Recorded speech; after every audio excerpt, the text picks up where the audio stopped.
আসসালামু আলাইকুম। Hello viewers, দেখেন আমি এই ছাদের উপর এই যে মরিচ গাছ চাষ করেছি। কত সুন্দর, এই যে কত সুন্দর মরিচ ধরছে।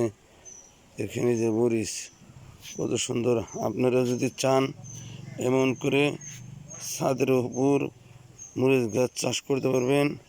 দেখেন কত সুন্দর, পাতার চেয়ে মরিচই বেশি। কত মরিচ তুলে তুলে খাওয়া হলো একবারে।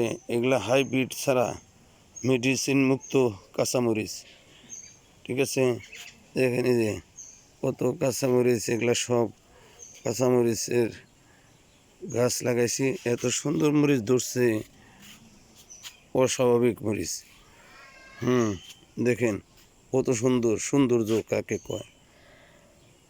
আপনারা চাইলে এরকম করে লাগাইতে পারেন। আবার দেখেন কি পরিমাণ মরিচ ধরে।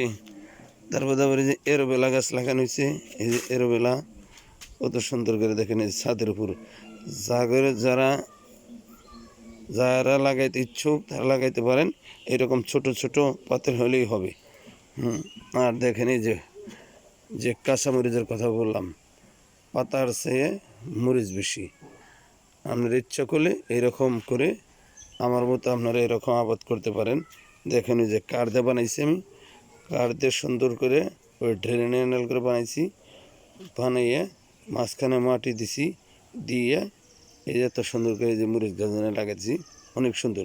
আবার মরিচ গাছের আগে ওইখানে আমি পেঁয়াজ বুনছিলাম।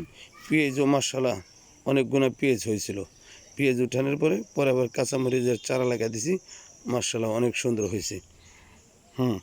আপনারাও চাইলে এই যেরকম দেখেন যে ছোটো ছোটো ছোটো ক্যারেট আছে, এই ক্যারেটের মধ্যে একটা দুটো করে কাঁচামরিচ গাছ বুনতে পারেন।